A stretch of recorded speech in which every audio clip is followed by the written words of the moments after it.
KNICKS Rehab.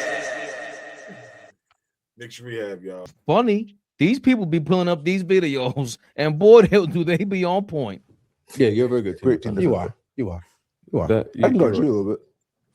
Yeah, I mean, put your ass in the pick and roll. I mean, speaking of you guarding him, one-on-one, I can guard you. You need one-on-one, I can guard you. We play one-on-one way too many times for me not to know how to guard you. Kevin don't like contact. Yeah, you're very good. Yeah, Kevin don't like contact.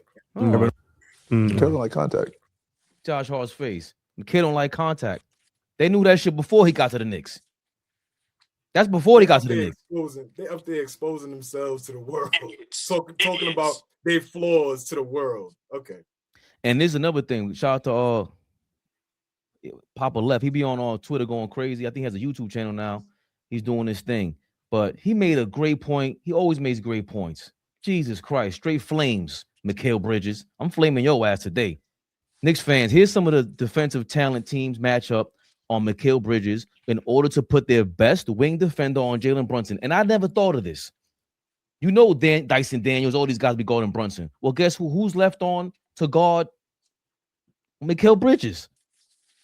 In order to put their best wing defender on Jalen Brunson, this is who teams match up on Mikal Bridges. De'Aaron Fox, Maxey, Donovan Mitchell, Jordan Poole, Zachary, Richardson, Duncan Robinson. In the last 12 games, Mikal Bridges averaging 14.8 points per game. We have to make teams pay for guarding our wings with small guards. Last year in the playoffs, our matchups were Malik Beasley, Derek White, and Tyrese Halliburton. Teams are daring the Knicks to make Mikal exploit them, and for whatever reason, we are not. Jalen Brunson either needs to unlock his friend or ask his godfather for a better teammate.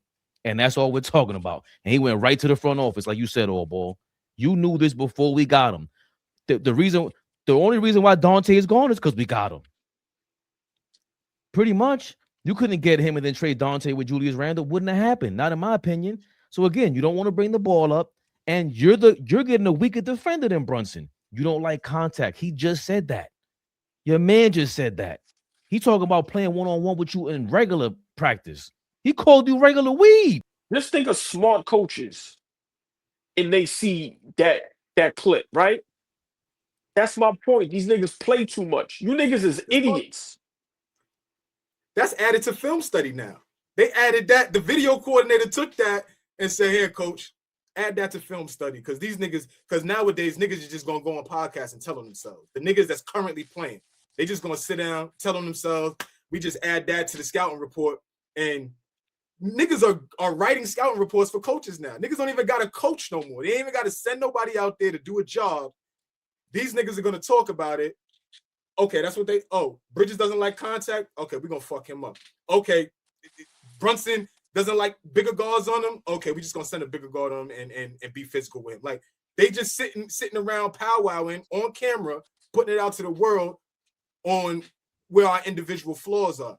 Now, I'm cool with being accountable and knowing that we got to be better, but keep certain things in-house. Be a professional.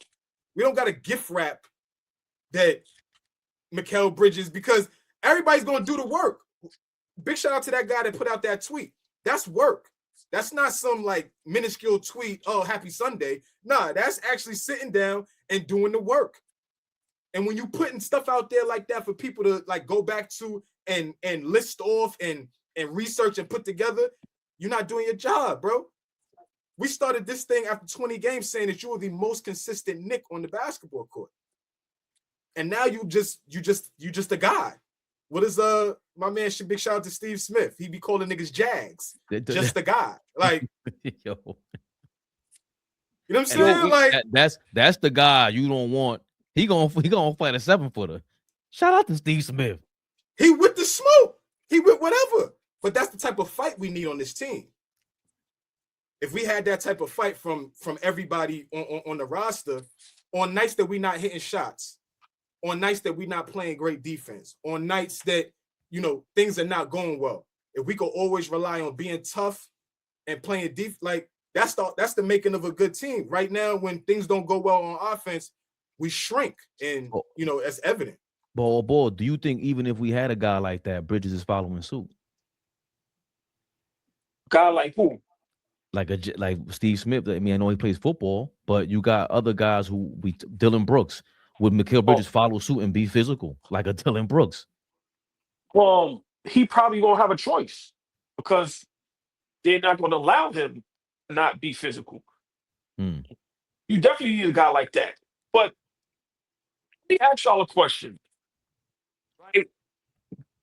These last couple Knicks teams, for me, are they not reminiscent of the 90s? And when I say by that, don't forget the defense and the toughness. I'm talking about, think about it. We are going into battle, right, with teams that the who they are is just mind-boggling. So let me break it down.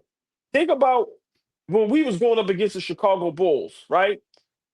We had John Starks going up against Jordan, and we really thought we had a chance. We had guys like Oakley, who we know was just limited offensively.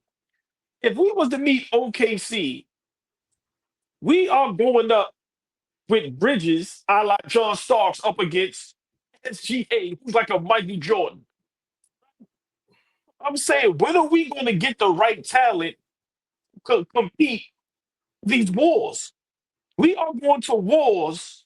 We are going to gunfights with butter knives. We've been doing it forever, and because sometimes we achieve, we do well, we trick ourselves into thinking we're good enough.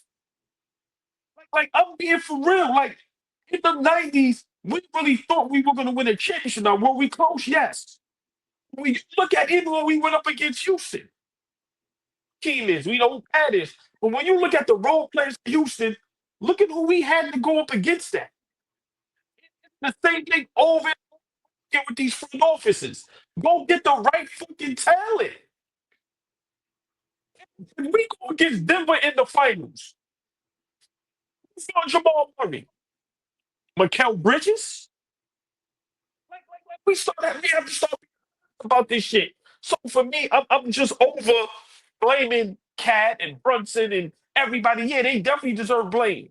But just it goes right back to Giannis. How do you go all in for Melo, but don't go all in for Giannis? When have we ever had an opportunity to get a champion, MVP, Defensive Player of the Year, 35 and 15, most dominant player in the league today, everything when he's healthy, we don't go get him because we think we good enough. So, man, we have to start being honest. And on Ball TV or Knicks Rehab, we're always going to be honest. Our guys are not good enough. I'm sorry. We are going to battle in these wars with utensil while niggas got ammunition. We are expecting a guy like Mikal Bridges, who's our two guards, go up against a SGA, a Jamal Murray, a Devin Booker, and be successful in these regular week. John Starks, regular week against Michael Jordan.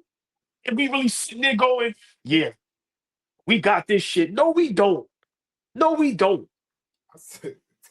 And then he's not putting up 20 on the other end. So right, you might make it difficult, but and I think that's the only thing I disagree with you with all ball. It's a slight disagreement because it's not that we're not leveling up, but like the front office, it's almost like they got Cat and they thought the championship was won. Like OKC had to go win the chip still. They were number one seed back-to-back years. They were number one seed before they won the chip. They became number one seed again. And we still were like, yo, y'all are young. This ain't never happened before. And we still doubt them. Tyrese Halliburton got hurt. Wemby smoking y'all. But they won. And the other thing to that is the front office is acting like once you get Cat, you won the chip. You see how James Dolan was acting like somebody got put the bug in his ear talking about, nah, we good. We good. So not only do you think you won the chip, if you're going into the season like that, if you really won the chip, then you already know it's harder to win another one. So you're not even really in the mentality of winning because you never won. We never won.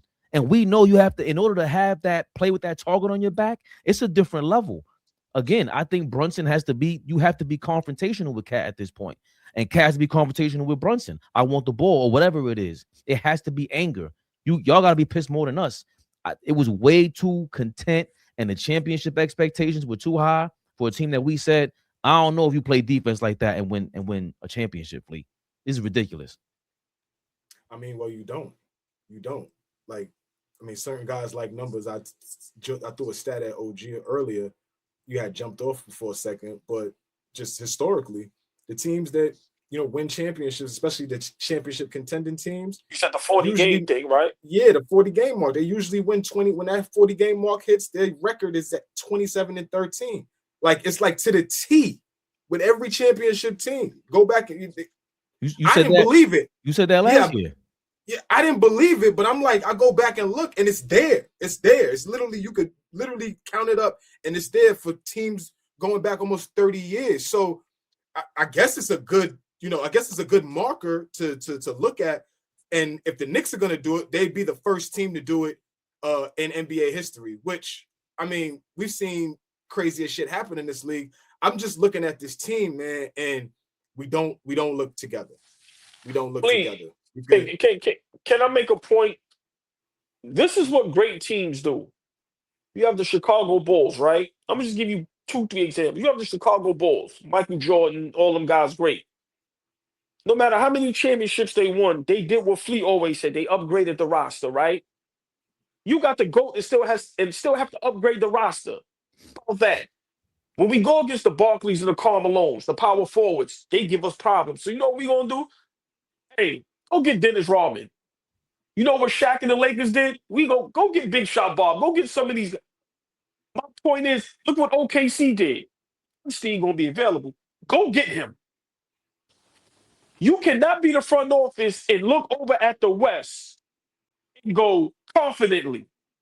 We go up against them. Our guys match up. We're going to have we got exposed by Indiana last season. Forget the coaching. Flat out on the floor, we got exposed. Guys not good enough. Night in and night out, we get cooked by good NBA players. I don't want to say nobody is bad, or because I troll when I say that and I'm being funny. But if you made the NBA, whether you're the 15th guy or the first guy, listen, you made the league.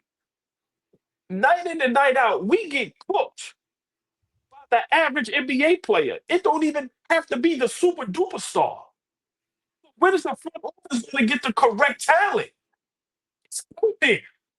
We continue to get the other guys. Continue to get the B side, not the A side.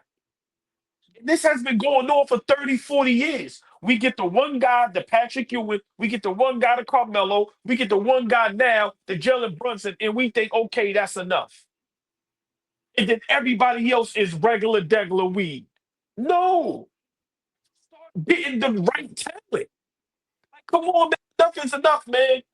We have to start being honest when we watch these games, when we watch our guys and we assess this shit.